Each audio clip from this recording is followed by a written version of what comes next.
Good day, everyone, and welcome to the fourth quarter full year 2023 Eastman conference call. Today's conference is being recorded. This call is being broadcast live on the Eastman website, www.eastman.com. We will now turn the call over to Mr. Greg Riddle of Eastman Investor Relations. Please go ahead. Thank you, Alex, and good morning, everyone, and thanks for joining us. On the call with me today are Mark Costa, Board Chair and CEO, Willie McLain, Executive Vice President and CFO, and Jake LaRoe, Manager, Investor Relations. Yesterday, after market close, we posted our fourth quarter and full year 2023 financial results news release and SEC 8-K filing, our slides, and the related prepared remarks in the Investor Relations section of our website, www.eastman.com.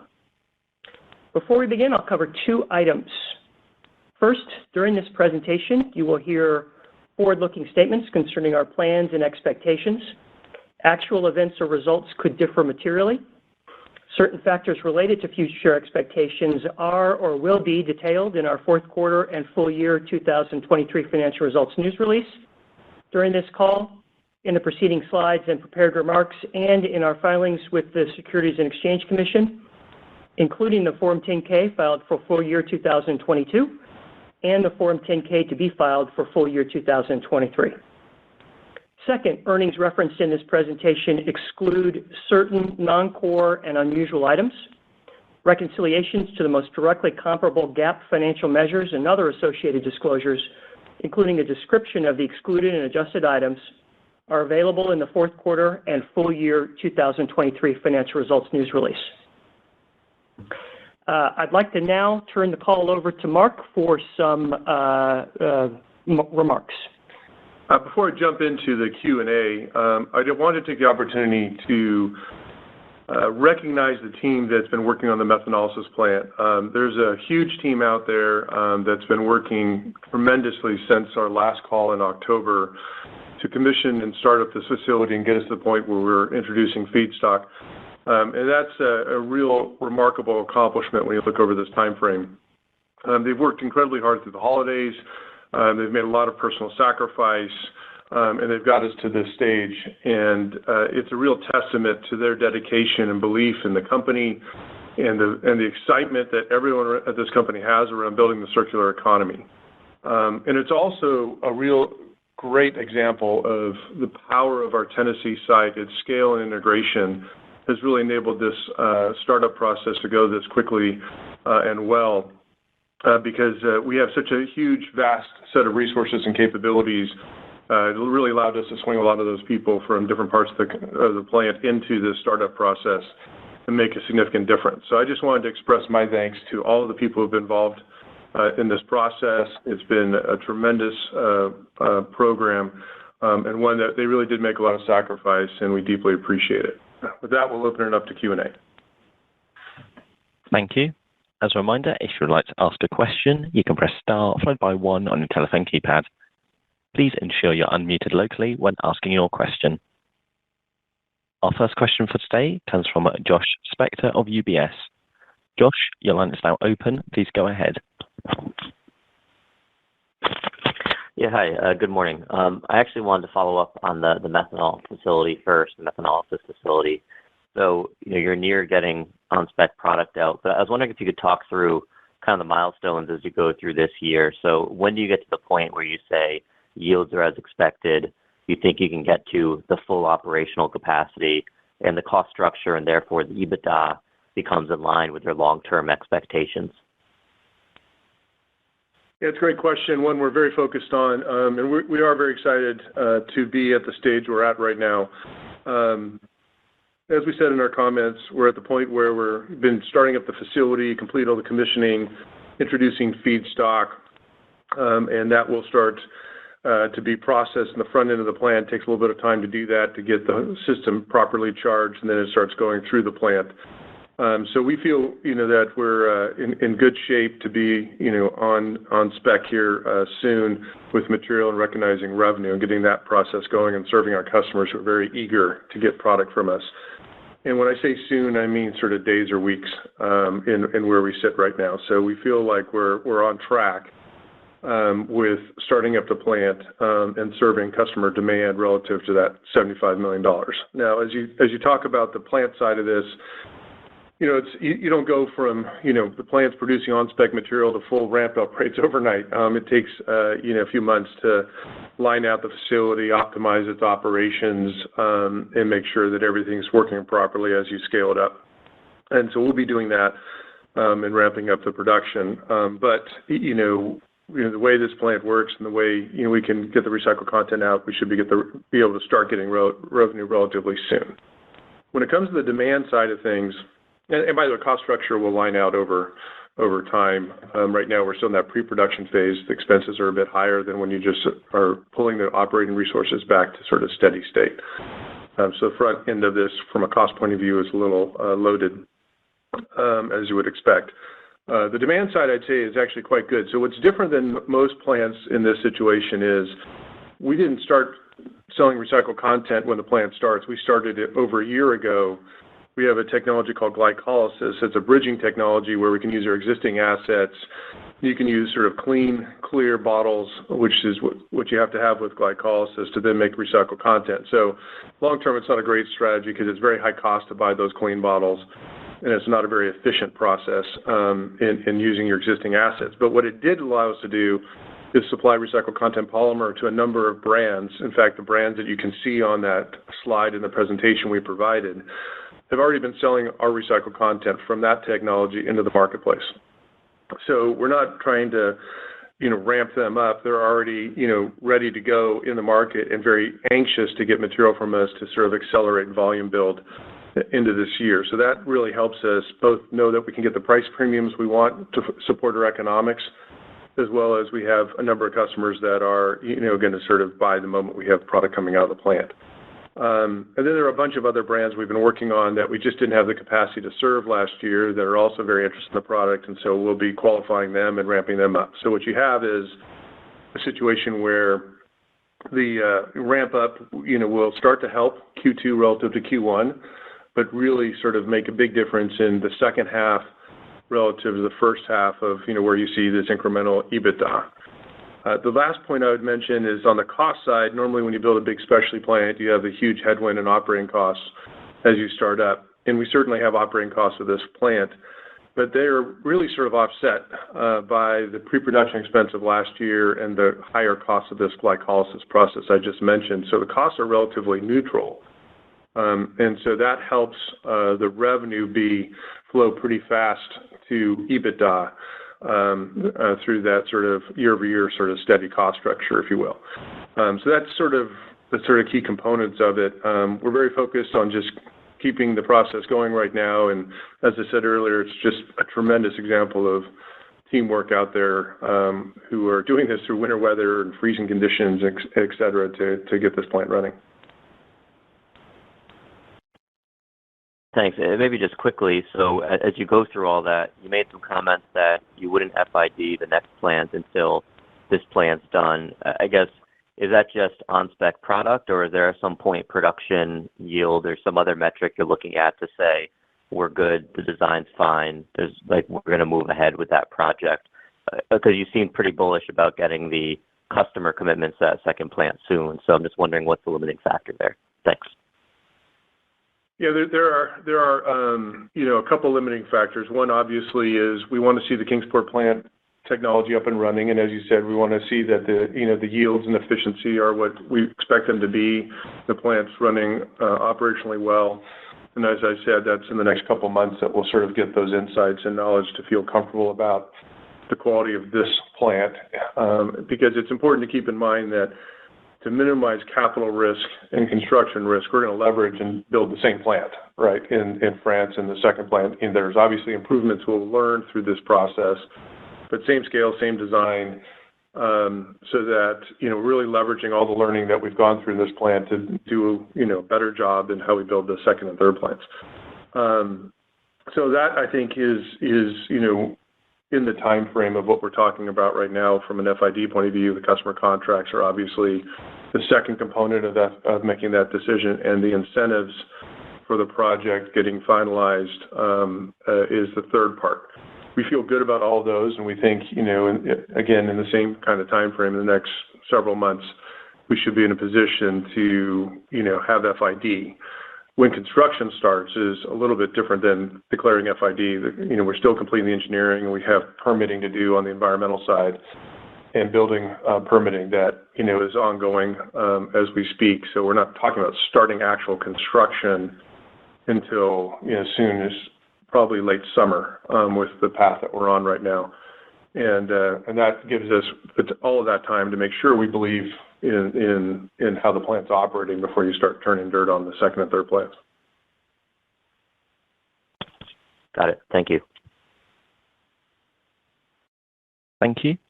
Our next question comes from David Begleiter from Deutsche Bank. David, your line is now open. Please go ahead. Thank you. Good morning. Mark, some of your customers and peers this earnings season have noted some modest stabilization, improvement in certain markets, underlying demand. Are you seeing any of that in any of your geographies or key markets?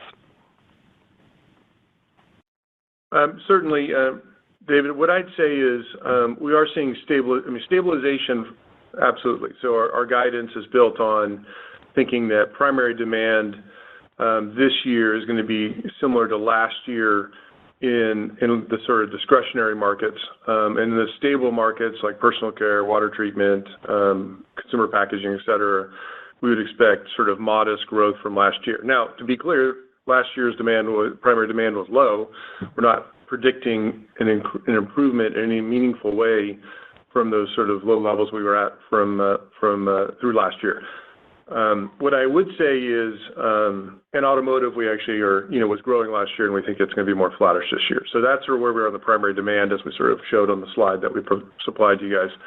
The key driver for, pretty significant volume increase for us this year versus last year is really the sort of lack of destocking. When you think about, the sort of volume mix impact of last year, driving earnings down about $450 million. And, what we said in October, I think is still true. You assume about a third of that is destocking. It's probably a bit more than that, but to play it safe, we'll call it a third. That's $150 million of, a lack of a demand headwind from last year relative to this year. It's like an easy comp. And we can see the evidence of that playing out already in the fourth quarter in some markets and certainly into the first. So, for example, the durables business, consumer durables business, which is the one that was most impacted from a demand drop last year, the second half of last year was 40% higher in volume than the first half of last year. So you've already seen a lot of the end of destocking, that's occurring there. We're still not where we want to be, of course, from a market demand point of view, but it's very clear destocking is over. Same is true in a lot of the stable markets, right? Destocking occurred in personal care, water treatment, things like that in the first half of the year. By the time we get to the back half of the year, we're already getting to sort of some modest market growth. So for the overall year, demand was relatively flat to 22 in some of those markets. Building construction, I think, is probably still the most challenged. It was tough last year. The expectation is it's going to be tough this year, maybe even slightly down in primary demand. But again, I think most of the destocking in that market's played out. By the end of the fourth quarter, there may be little pieces and parts into the first quarter, so you still get that lack of destocking lift in coatings and interlayers across AFP and AM. So I think that, that's sort of on a full year basis, sort of how we look at it. And I would note of that $150 million of lack of destocking, 2/3 of it is in advanced materials. And the progression, I would say, through the quarter is looking good. So we had a soft start to January. February is already stronger orders than January. And March looks good at this point with what we can see. So that's another point to keep in mind is the first quarter is a pretty slow start, as you can clearly see in our guide. But there's a lot of upside as you move into the second quarter from seasonal build. So we do expect a normal seasonal pattern to demand this year. So even though we're not saying primary demand is going to be a lot better, first quarter is always softer, second, third quarter stronger, fourth quarter obviously comes off in a normal pattern for us. And that is how we've built our forecast. around that. So that helps a lot for why things get better in the second quarter.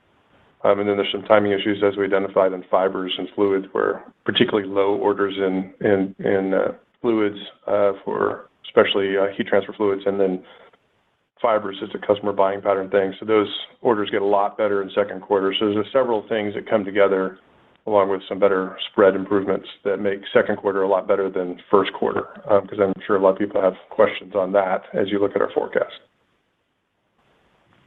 Very good. And just briefly on AFP, you mentioned some negative price cost in 2024. Where are you expecting to see the pricing pressure in AF&P? So first of all, the spread management last year was great in AFP. So we do have a lot of business on price, sort of cost pass-through contracts that give us very stable margins. So it was very helpful in 22 as raw materials were shooting upward. Our prices kept track. And then as prices came off last year, raw material prices came off, the price contracts followed, but there's a lag. So we had an improving spread last year for AFP for the year. And so that was a helpful tailwind to offset some of the volume headwinds we had in that segment.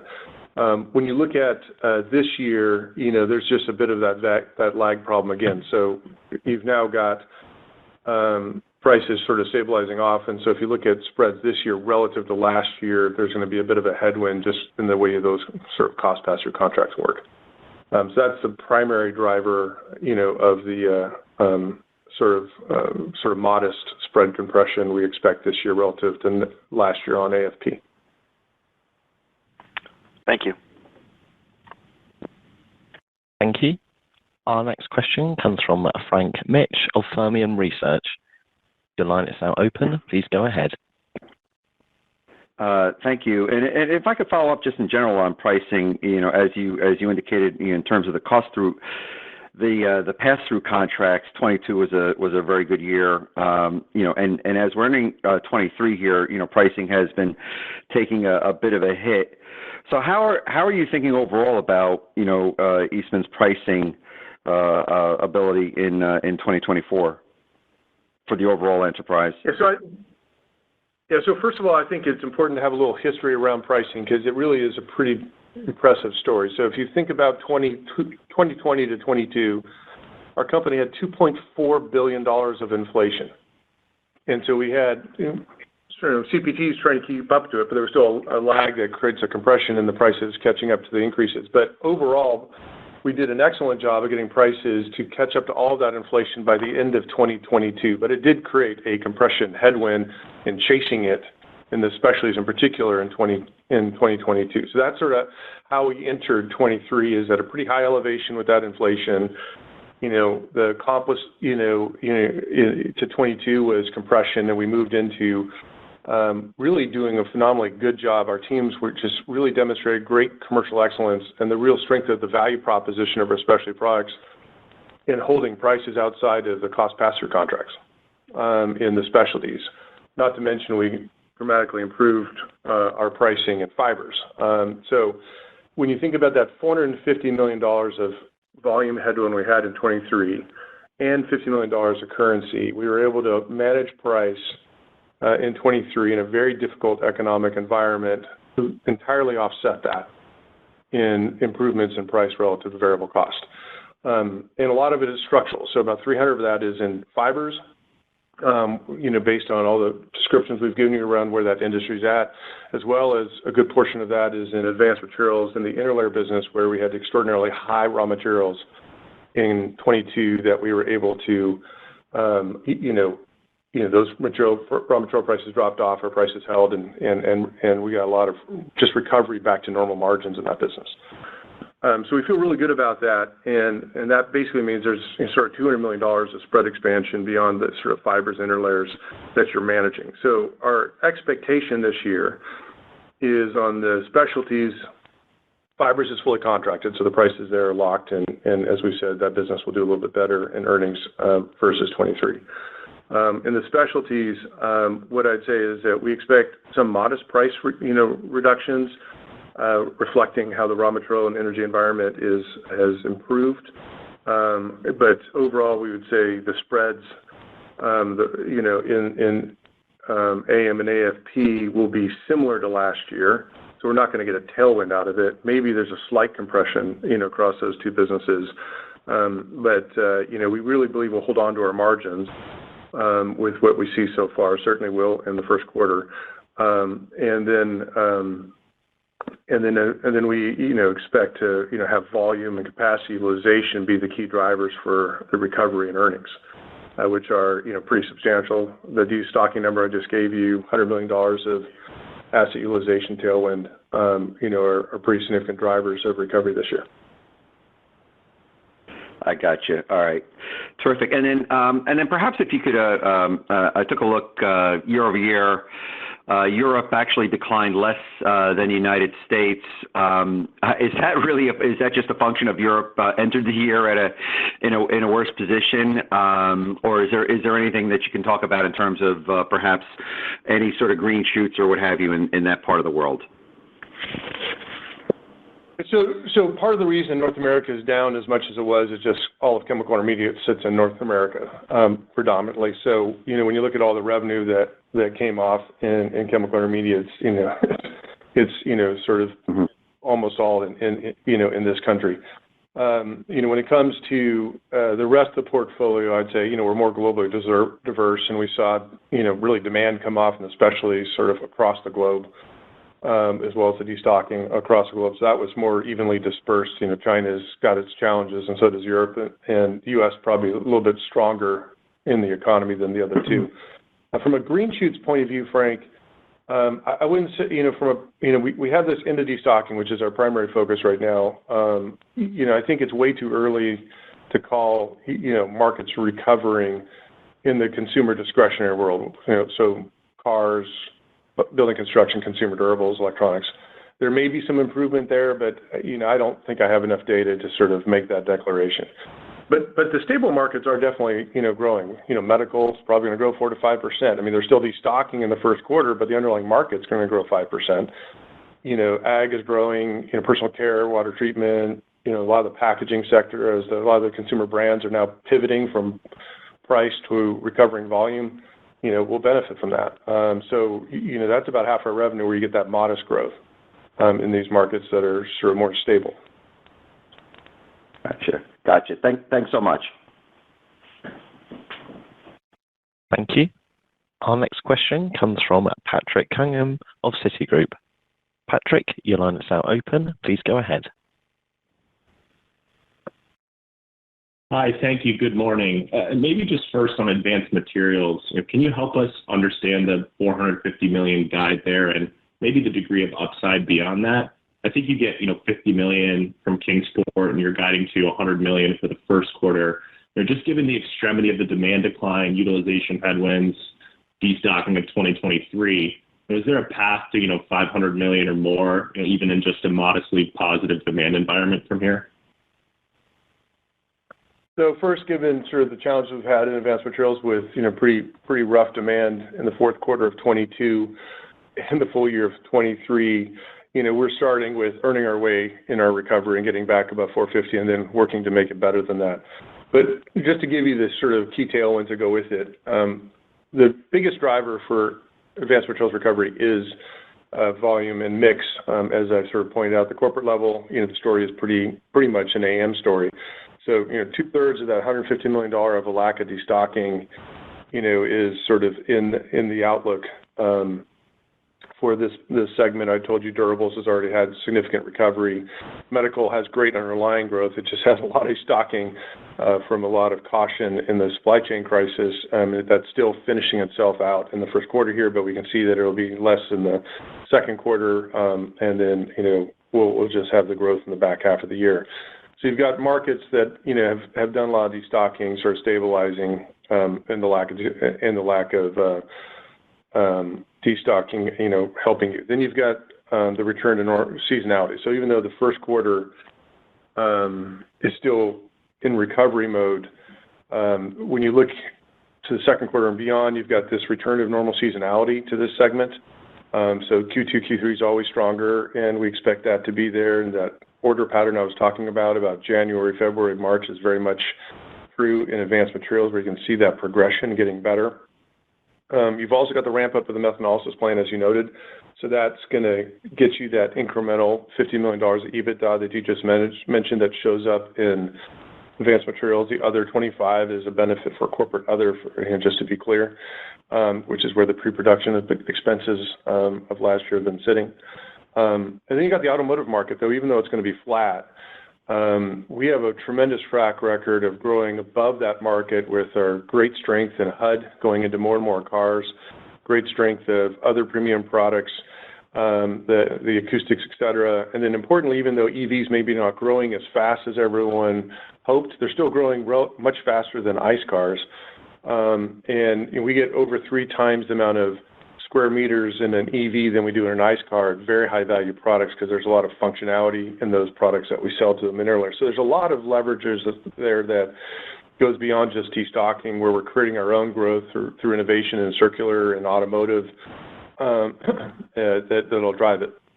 And as I said earlier, we expect the sort of price-cost relationship to be somewhat neutral to last year. So that won't be a source of, a tailwind, but we don't expect it to really be a significant headwind either. But all that volume shows up. And then with that, you get utilization, right? So you've got $100 million asset utilization headwind for managing inventory last year. That becomes a $50 million tailwind this year with this segment. So that also will be a driver for, how you get above 450. So if you put all that math together, you can get to 450. You could get something greater than that, but I'd like to see proof in how the market's recovering and ramps up, into the spring before we start getting, beyond that. And Mark, the only thing I would add is, as we think about the year-over-year increase in our depreciation expense, a substantial portion that'll go to the advanced materials segment.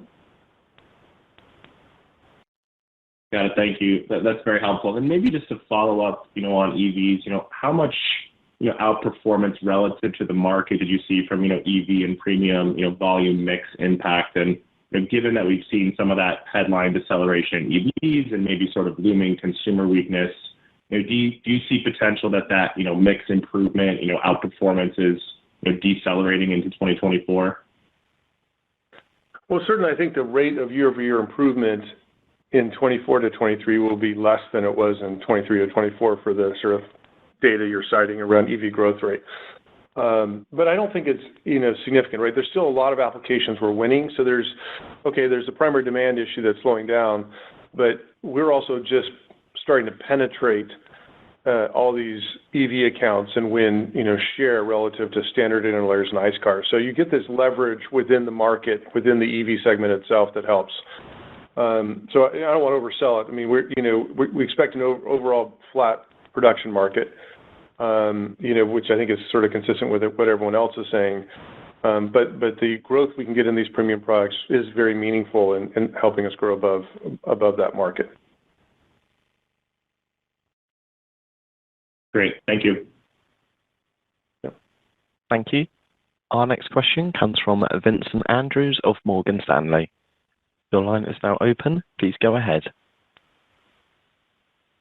Thank you. Mark, could you talk a little bit about plants 2 and plants 3? There were some comments in the prepared remarks, talking about methanolysis, obviously, in the prepared remarks about the teams working to sort of, make sure they can stay ahead of inflation.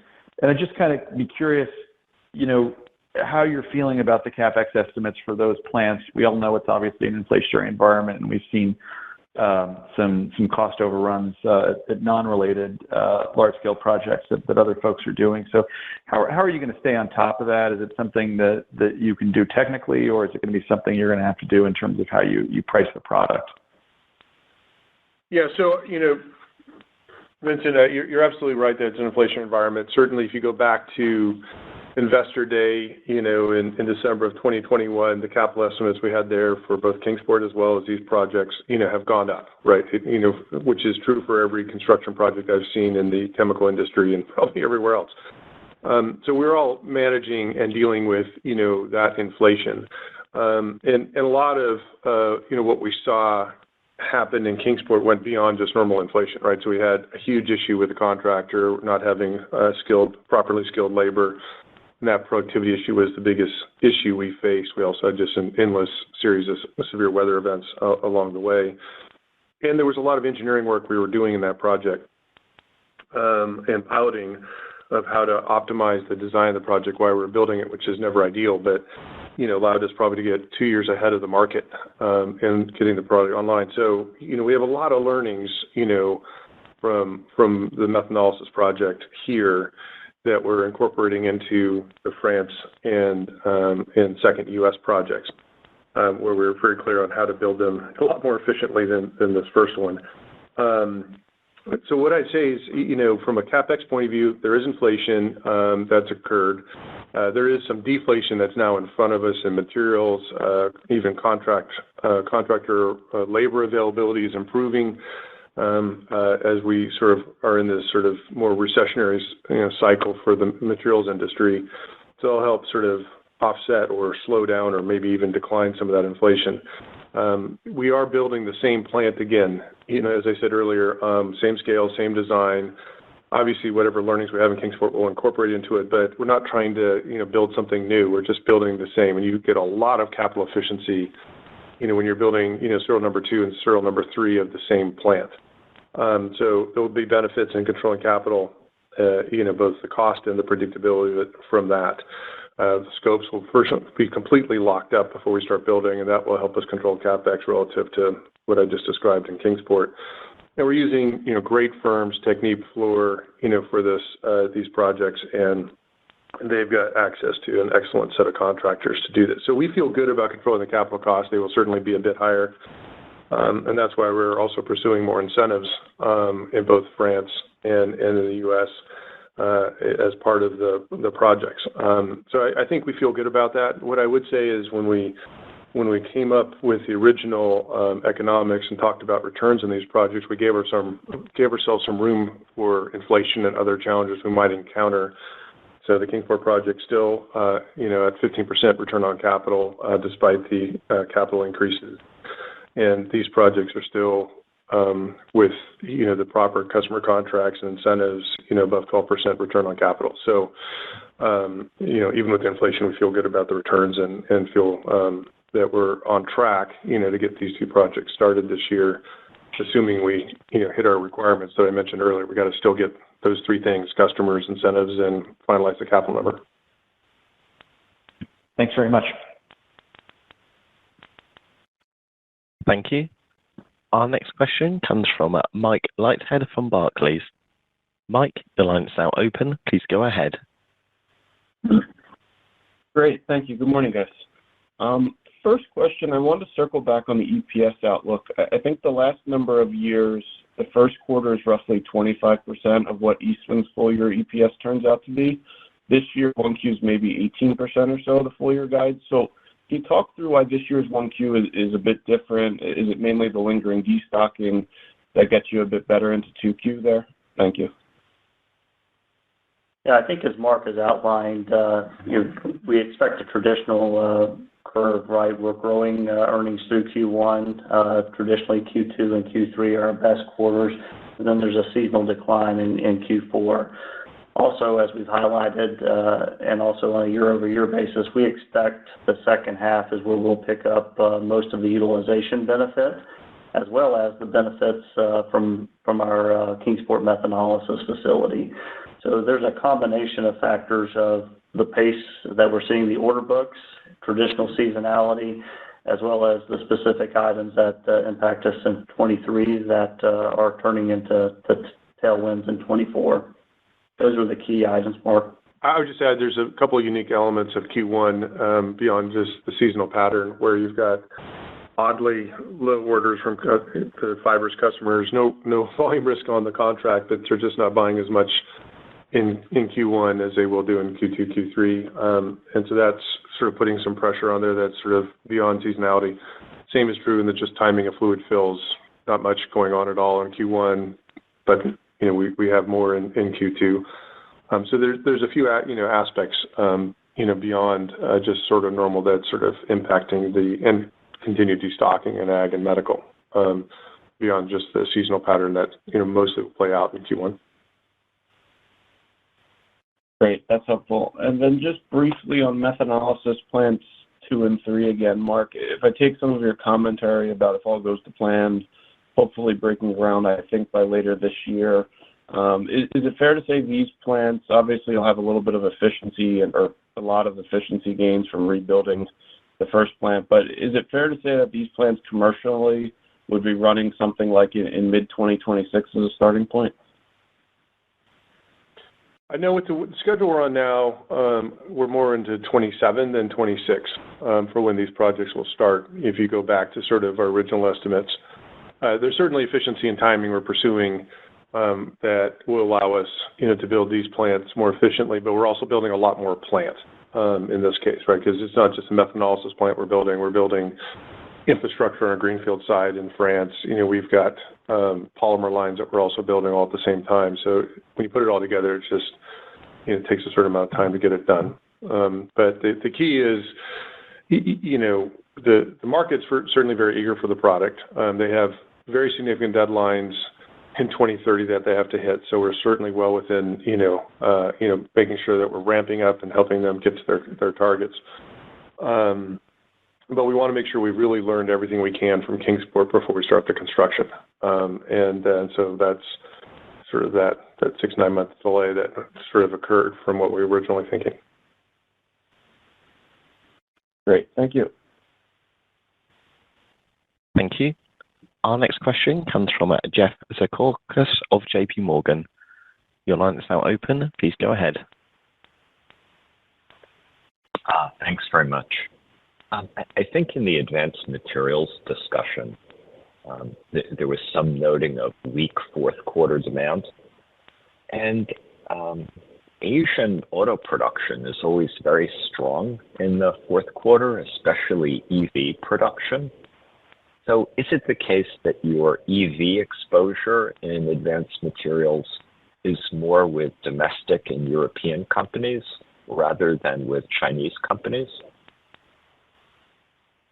Jeff, when it comes to the fourth quarter, there was a lot of moving parts for AM as a segment involved in that. So on the auto side, we do have, good relationships and positions with some of the Chinese EV makers as well as the Western EV makers.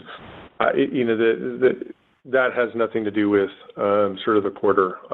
Auto demand was better. You got to remember, performance films is a key part of that, not just interlayers, where we're going on the, both EVs as well as ICE cars and our paint protection film. And so it's only the interlayer part that really applies to your question around sort of the OEM manufacturers from an interlayer point of view.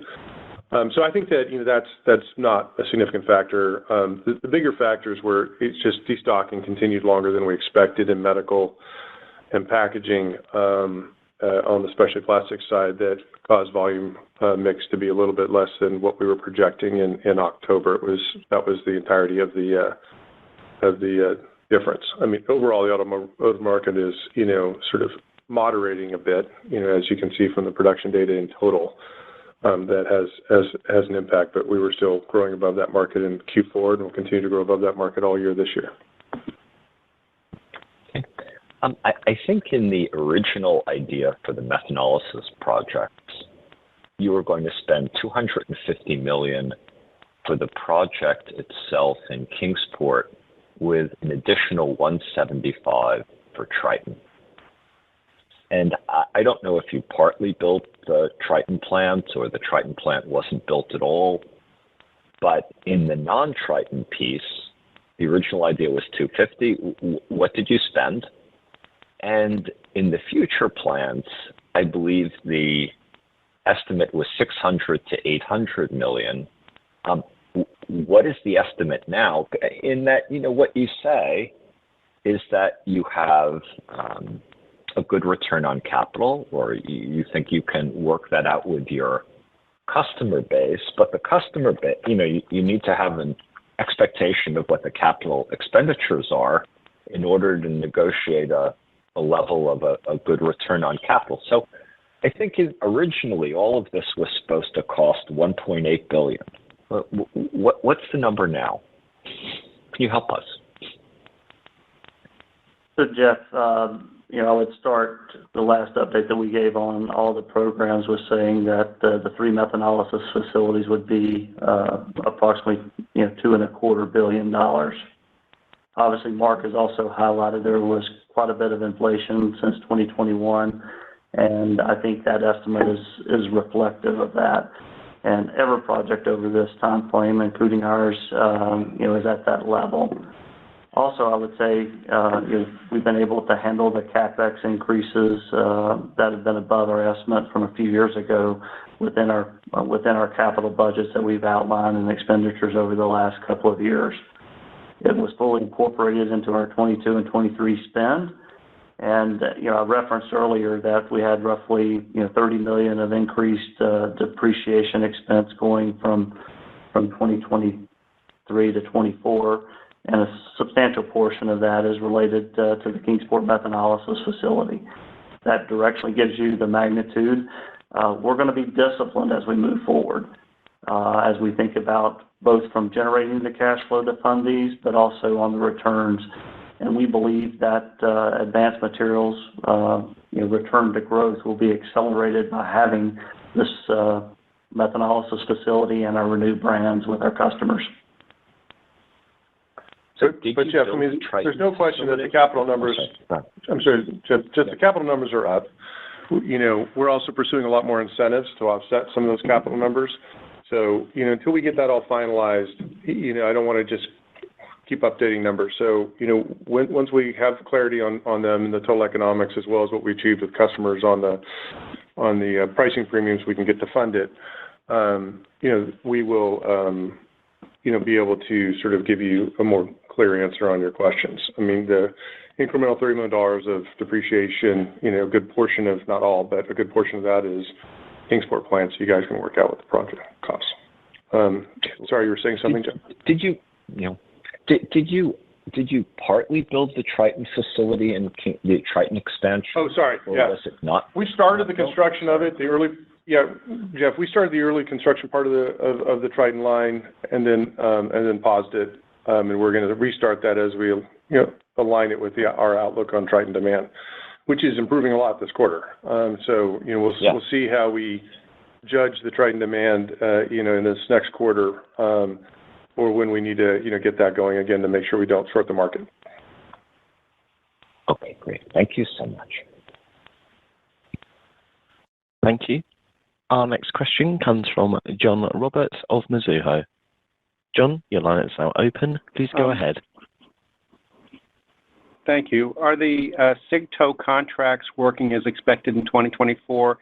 And do you think you get to a point where the decline in CIGTO volume is offset by the new products and fibers so that the overall segment has flat to up volume? Great question. I'm a big fan of the cellulosic stream these days, John. We've gone through a rough patch for quite some time. It's great to have the structural market of the tow business back to being where it was, very stable, and at the profit levels that allow us to reliably supply our customers.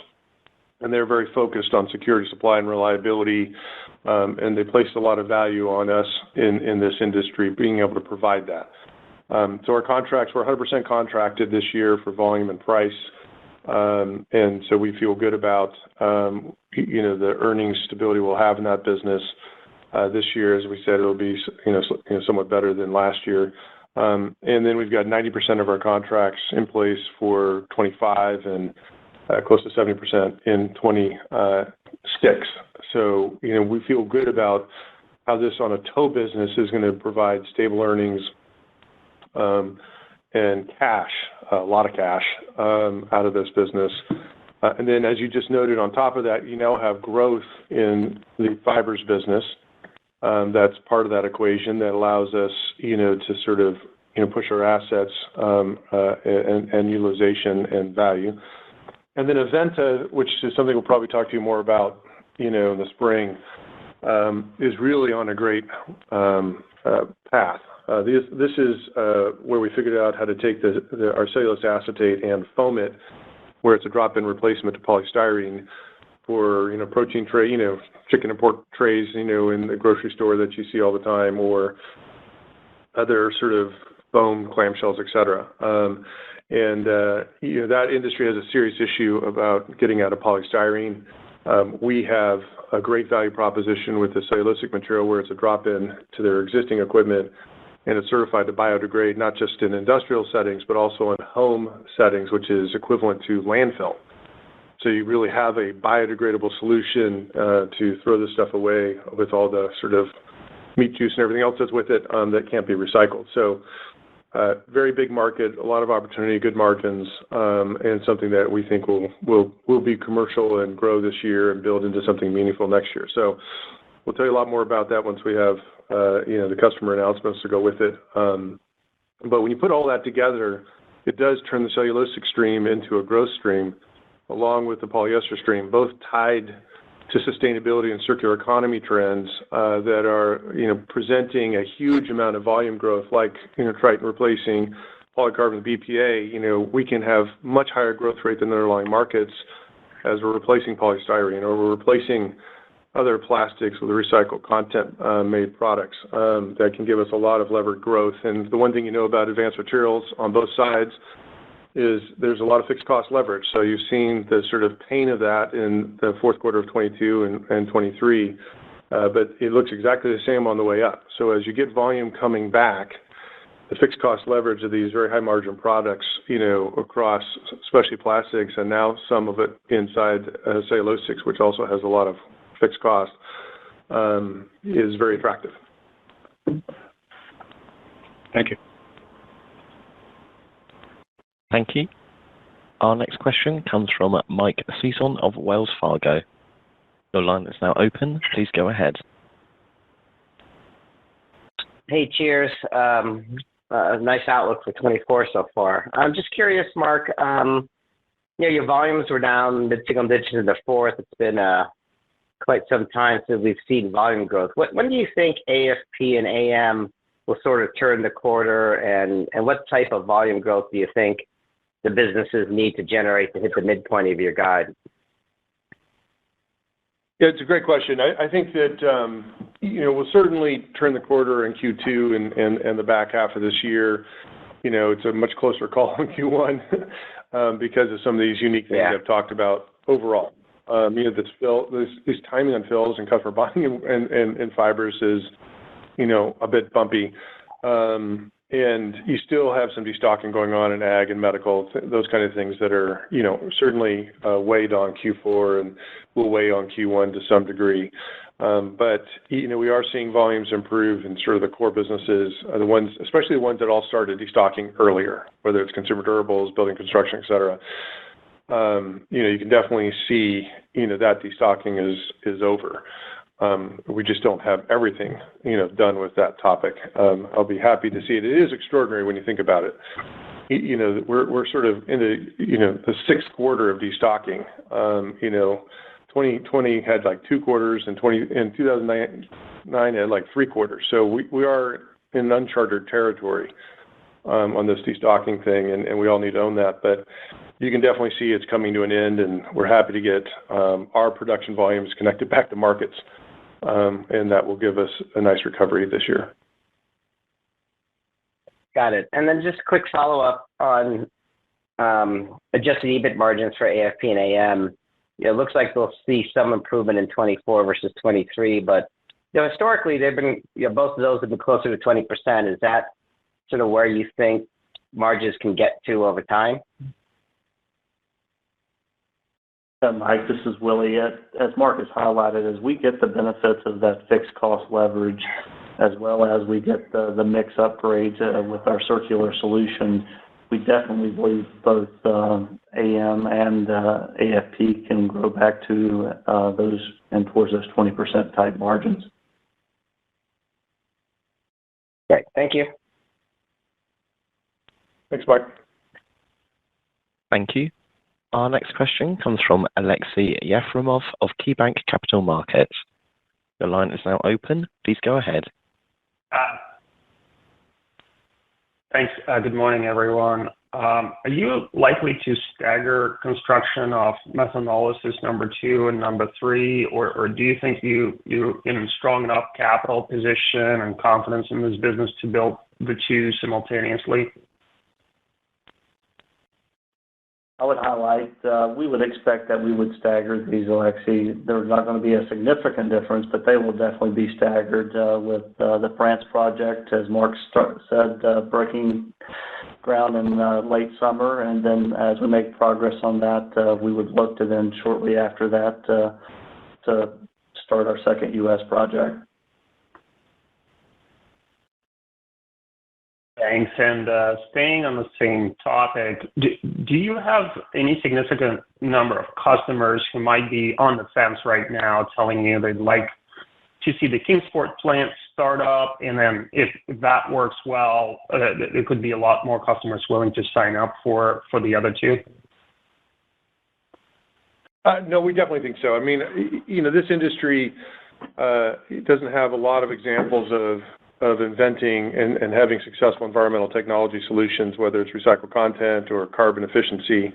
So customers are cautious about how much they want to sign up and buy until they really have proof that it's going to be available reliably, at prices that make sense to them. And so I think we're already in the market, fortunately, confirming our price expectations, with the Pepsi contract, with the specialties that we're already selling. So we feel good about that. But I think there is a lot of potential pent-up demand once the plant is up and running and validated, that will certainly help load this plant.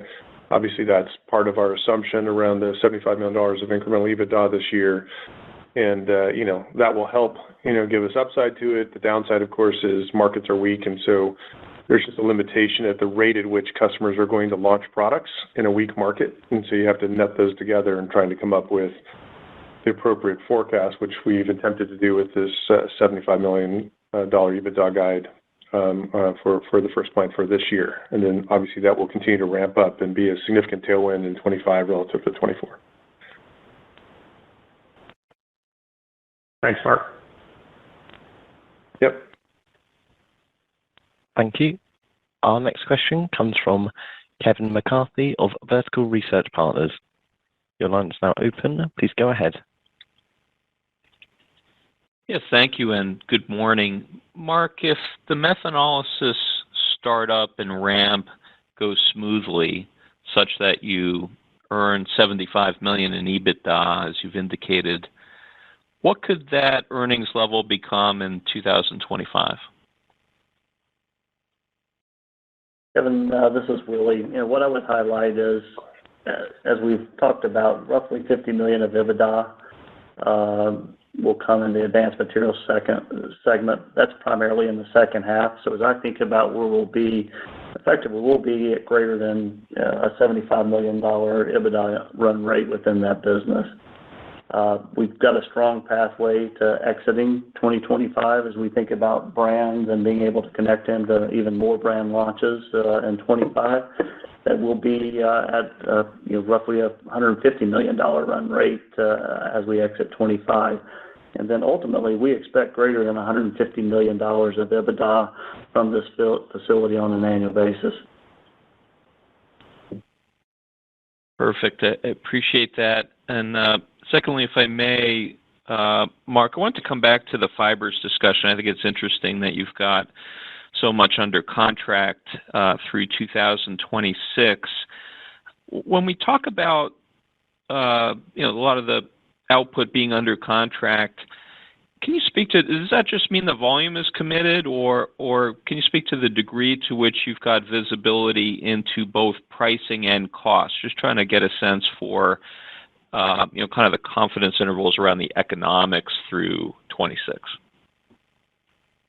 Yeah, so the commitments we have in 25 and 26 with the market is both on price and cost, covers both. Now there's ranges in the volume side, right? So they have a min and a max on volume, but the pricing formula, which in most cases include, at these prices will then, adjust based on changes in energy and raw material. So, the market, it's sort of cost pass-through, if you will, to some degree. So, these margins, if we get a tailwind, we'll share that with the customers. If costs go up, we'll raise our prices. formulaically. But that is the nature of most of these constructs. Not all, but most, have some version of price in it. A lot of it includes a CPT. So no, but there's always a little bit of, potential volume decline in the market that we have to accommodate with them. So that part has room for sort of changes in market demand. Got it. Thank you very much. Thank you. Our next question comes from Lawrence Alexander of Jefferies. Your line is now open. Please go ahead. Good morning. Can you, on the renewable side, can you discuss how the policy landscape is shifting, in terms of the potential incentives you may receive for the second and third plant compared to what you had initially expected, or broader policy shifts that might be incentivizing customers? Sure. So two different sets of topics there. On the incentives, the European Union and the governments within it have certain prescribed methodologies around how they do incentives, and we are, working to get the higher end of what's allowed in the European Union. We're in the middle of finalizing that, so I can't talk about it right now. But there are some improvements we expect to get as the inflationary environment, has impacted the CapEx cost. So we feel good about where we're at on that. When it comes to the U.S., the Inflation Reduction Act is out there, as I think we discussed in the third quarter call. We do have an application in to them. We have not yet been notified about whether or not we'll get that reward and what the level of the award will be. We've asked for substantial amount of capital because it would support some very impressive environmental investments around the plant that would allow that plant to be carbon neutral, which would be extremely attractive. There are two things customers want right now: 100% recycled content. They don't want anything less because they want to have a bold claim, and they want to be carbon neutral or as close to that as possible. And so the second and third plants are both capable of being carbon neutral, and they are, obviously capable of delivering 100% recycled content. So, there's a lot of, interest and attraction to making sure these kind of plants get built. But, it's a political process, and I never want to guess politics. So until I know what the incentives are, we'll just wait and see what they do. When it comes to the policy for the circular economy, the European policy in place that they're finalizing the rules on as we speak is very attractive for driving demand of the product. So it requires, circularity in certain percentage targets for like beverages, 25% by next year. And the industry only probably has half of the capacity mechanically to serve that. So there's a lot of demand and market need in that space. And then all packaging needs to be 30% by recycled content. As I mentioned earlier, no one wants 25 or 30%. Every customer we're talking to wants 100.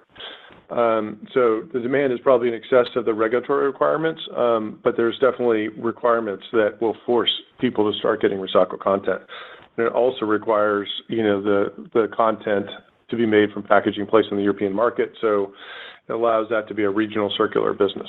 So we're still waiting for all that to be finalized, but that's sort of where it's headed at this point as we understand it. The U.S. is a patchwork, so every state's developing a different point of view around circular economy and how they want it to play out. Half the country that is the more conservative states are all passing very sort of favorable circular economy language. The other half, it's a patchwork. But so far, everything we've seen, our technology fits within the definitions of being a solution to the plastic waste crisis. And then just as we start looking towards 2025 and 2026, to what extent have you pulled forward productivity that would make it more difficult to get sort of incremental productivity gains over the next few years? Are you talking about total company on productivity? I'm sorry, I'm just not sure I understand the question. Are you talking about just general productivity in the company, or? Yeah, the kind of structural productivity gains you've been delivering kind of fairly consistently. I guess my impression is that effort ramped up in the more recent period, and so I'm just curious as to, have you pulled things forward, or should we be thinking about there's another leg of structural productivity gains over the next couple of years? Just what's the next piece of that story? Yeah, so I think what I'd say happened to us and every company is we had extraordinary inflation in 21 and 22, and we lost productivity through COVID and work at home and everything else that I think every company, including us, is working our way through. So we aggressively went after it last year where we got $200 million of productivity above inflation to start addressing some of that sort of extraordinary inflation and get our cost structure where it should be.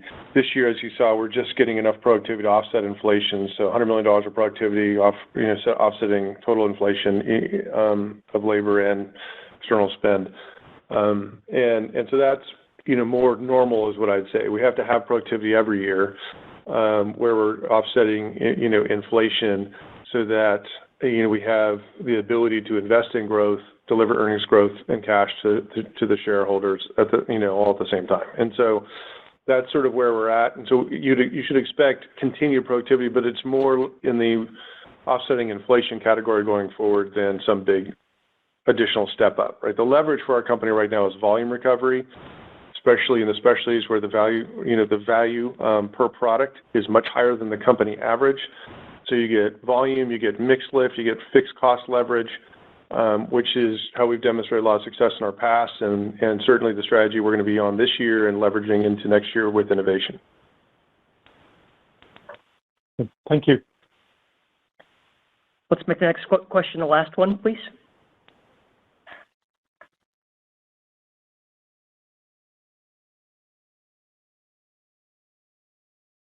Alex? My apologies.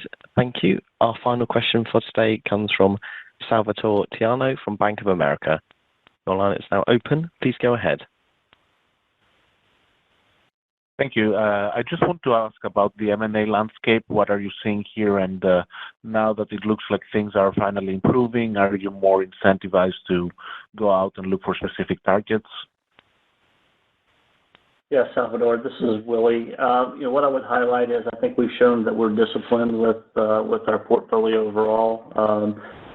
As we think about priorities for bolt-ons, which we're always looking for, those bolt-ons would be within our Additives and Functional Products and Advanced Materials segment. But our key focus that we have right now is continuing to execute on our organic growth program. But to your point, there's probably better deal space coming as there's both recovery from a business standpoint and the rates environment is changing. Thank you very much. All right, thank you everybody for joining us. I hope you have a great day. Thank you for joining today's call. You may now disconnect your line.